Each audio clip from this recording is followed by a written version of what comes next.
Good afternoon, ladies and gentlemen. Welcome to the Barometer Readings Monthly Conference Call. At this time, all participants are in a listen-only mode.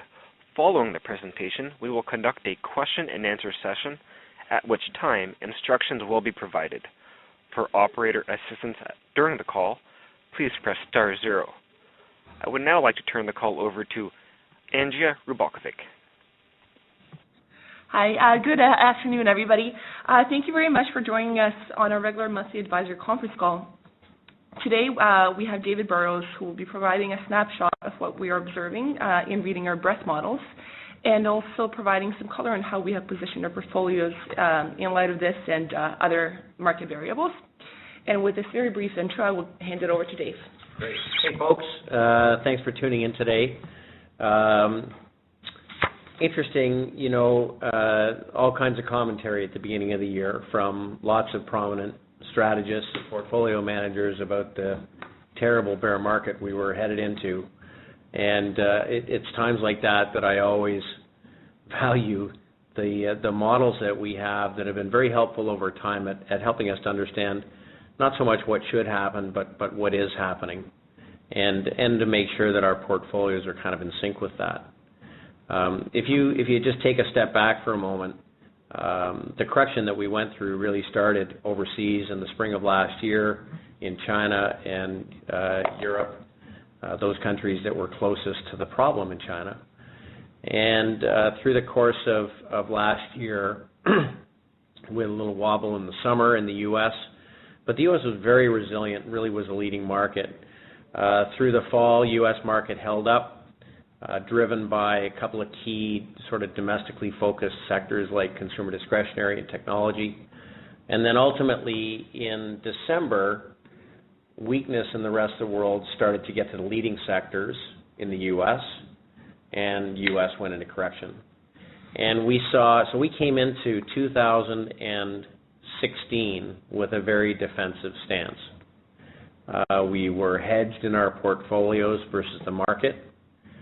We had a lot of U.S. dollar exposure and had some cash in the portfolios. Now, interestingly, breadth weakened through the month of January, and we had basically the index make a double bottom, I think the 20th of January and about the 10th of February.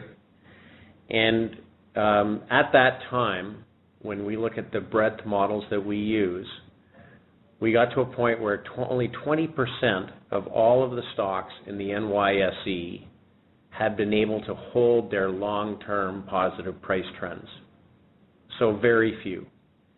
If you looked at that time globally, about 24% of stocks had been able to hold up. The rest all selling off and breaking trend. Now, that was about the time that people talked about the potential that we were headed into some kind of a bear market.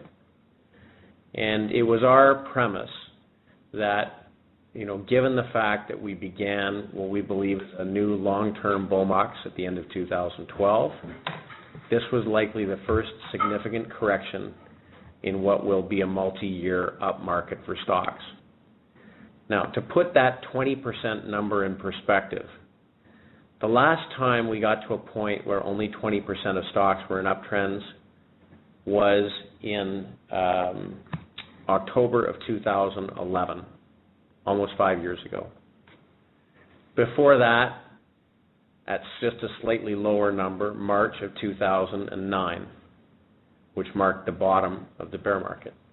Before that, March of 2003, the bottom of the tech wreck. And before that, October of 1998. So that is 5 occasions in 20 years that we got to a breadth reading that low. Now, accompanying the breadth readings at 20% in the beginning of February, you had short interest in the NYSE, or bets against the NYSE, that were higher than at any point, including the worst point of the crisis in 2008. That's portfolio managers saying, you're not going to get me this time, I'm going to be ready for you. Now, I've never found a time when all portfolio managers had it going the right way. Generally, they wind up on the wrong side. When you looked at that time, at the percentage of advisors with bullish outlooks, we had the lowest number of bulls going back to the second after the crash in 1987. Bear markets don't start when everybody's bearish. They don't start when everybody's short. That's when they come to an end. So, interestingly, despite all of that, volatility didn't get close to the highs of 2011. Despite that, the credit spreads, or the excess return you get paid for taking corporate risk as opposed to sovereign debt risk, didn't come close to the spreads that they were at in 2011. So all of these divergences to us made it very clear when breadth turned higher in the second week of February that we saw a multi-year bottom for stocks. Now, at the time in the last conference call, we mentioned that it may be that we don't ever see 1810 again in our lifetimes in the S&P 500, and I'll stand by that. So what is the playbook from here? If you go back to the first correction coming out of the bear market, 1929 through 1951, the market rallied for 2.5 years and then corrected 9% over 6 months, much like the correction we just went through. A lot of investors said, oh boy, we're headed back into the troubles of the 30s and the 40s. They got short, they got out of the market. Market turned and rallied 100% in the next 2 years. Coming out of the bear market 1966 through 82, market went sideways for 16 years, a lot like the U.S. stock market did between 2000 and 2012. When the market broke out in 1981, end of 81, market rallied for 2.5 years, and in the summer of 1983, market pulled back 11% over 7 months. When the market turned positive, it rallied sharply, consolidated for 3 months, and then went up 150% in the next 2 years. Now, we have no way of knowing where things will go from here, but what I can say is breadth models turned up in February after what looks like the first significant correction in a new bull market. People are significantly underweight equities. We are at 1,000-year lows in interest rates, meaning opportunity in fixed income looks a little bleak. We have started to see IP data and PMI data turn positive, meaning the likelihood of recession is like 5%. So you've got economic data turning positive. You've got the U.S. dollar having been a headwind for U.S. earnings, now backing off. That takes pressure off commodity prices. It takes pressure off emerging markets. It takes pressure off of S&P 500 earnings. The biggest single factor in U.S. earnings last year was weakness in energy and commodities and basic materials. That pressure will come off. So market has rallied sharply off the lows. At some point in here, over the next few weeks, we're likely to consolidate a bit. There is no way to say that what's happened to date is simply short covering. But there's a lot of cash stranded on the sidelines. And much like 1983 and much like 1953, it's likely that you are going to have investors waiting just under the surface of the market to buy any pullback over the next number of months. So I think risk levels are extremely low. We've started to see improvement in economic data in many countries. So the strong combination of very low interest rates and improving economic data likely means that we will not only see growing earnings this year, but you'll see multiple expansion. Again, the hallmark of a bull market. So there's 3 key themes that we would point to as leadership in this market.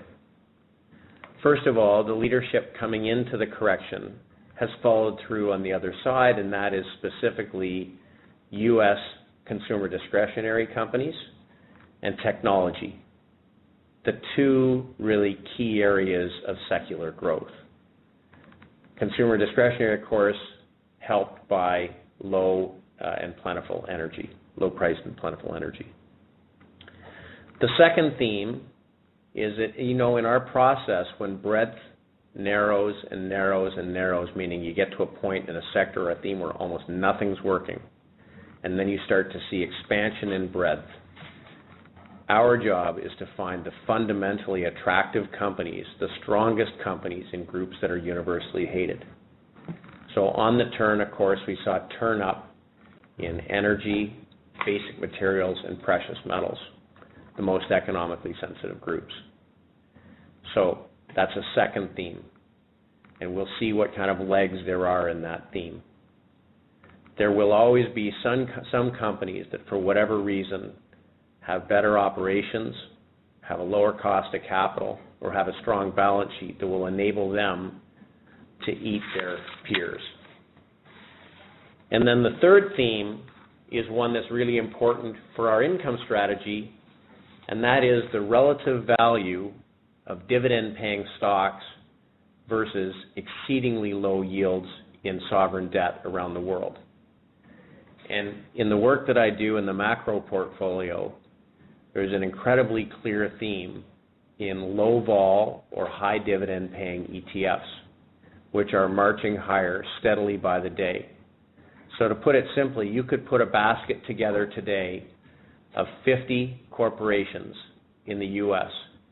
whose cost to insure against default, or CDS, is cheaper than insuring against default on sovereign debt. Although that portfolio will pay you 3.2 or 3.3% with dividend growth versus bond yields of anywhere from negative to sort of plus 1.7%. So those stocks are being revalued versus fixed income. So in our portfolios, we're trying to take advantage of all of these themes. Since February, from a sector perspective, we've added exposure to the basic materials theme with some gold in the equity portfolios, that's 12-13%, some energy producers and infrastructure, and metals producers. We also, along that same theme, have added a significant weight in industrials and some transports. Going back to last year, what led us into this troubled market was transports and industrials, and they're leading on the way out. That's very different than the bounce last fall, which did not include the economically sensitive groups. That makes this rally different than the bounce out of last summer. So economically sensitive groups have been added. The second area that we've added is in the high dividend relative value trade, which includes things like some staples and utilities. Now, we'll see at some point whether rates stay low where they are or not. Europe has made a commitment to low interest rates. Japan has made a commitment to low interest rates. It could well be that the way the differential in valuation is squeezed out is by higher prices in stocks, a la the 1950s and 60s. We've talked about that theme for some time. So three key themes. Relative valuation or dividends, high quality, high dividend stream companies, economically sensitive, basic materials, and industrials. And the third theme, the long-term secular theme, is the consumer, specifically in the U.S. Our geographic weightings continue to be pretty focused in the U.S. We've added some Canadian names. From a currency standpoint, fortunately, since very early in the bounce in the Canadian dollar, we have had our Canadian exposure, our U.S. dollar exposure hedged back to Canadian dollars. Now, at this point, having seen the Canadian dollar bounce from 68 cents to 77 cents, we are starting to take that hedge off. So, in the near term, April is the strongest month of the year historically. We have breadth expanding. We have clear themes in place. It's likely that equity markets continue to see a bid because portfolio managers, hedge fund managers, pension funds, and individuals are all underweight stocks. We'll see whether the commodities bounce has legs to it beyond short covering. It appears that it does, given that the economic data is now improving. And probably the most important change is the new weakness in the U.S. dollar, which has caused problems for emerging markets, commodities, and S&P 500 earnings. So weaker dollar and stronger economic data, great for the S&P 500. So outside of the fact we're likely to see some consolidation at some point in the spring, we don't expect to see any significance whatsoever, and then likely this market can just work its way higher through the remainder of the year. So this really is a multi-year opportunity to focus on equities. I think that there's lots of fixed income in accounts. There has been an opportunity in our balanced portfolio to add some high yield and some corporate debt when the spreads had widened. That's in place. At this point, there's, I don't think, a lot of shuffling to be done. We're pretty well positioned. So at the portfolio level, in the income portfolio, dividend focused, combination of U.S. and Canadian securities. Financials is a relatively low weight. We have financial technology, but we do have a little bit of Royal Bank, a little bit of TD in the portfolios. We've added industrial exposure through GE and Honeywell. We've added and have some consumer staples, which are really the relative dividend trade, Kimberly-Clark and Hormel Foods behaving extremely well. The sector exposures are industrials, consumer, and utilities would be the biggest weight. In the equity portfolio, technology is the largest weight, followed by materials, consumer, and industrials at 11 and 13 and 11% each. And in the balanced portfolio, it is corporate debt, financials, industrials, and consumer. I want to highlight, continue to highlight the global macro portfolio. Global macro portfolio is growing nicely. It's really the purest expression of our top-down view. We started as an experiment 5 years ago. It's about a $70 million pool today. 3 years ago, the portfolio was up 16%. 2 years ago, up 19%. Last year, up 9%. We're sitting today up about 9.5% on the year.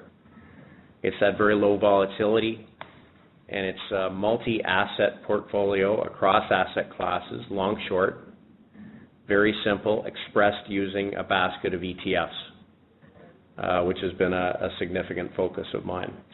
And it looks as though now with 5 years of numbers that this portfolio is perfectly suited to our Barometer process.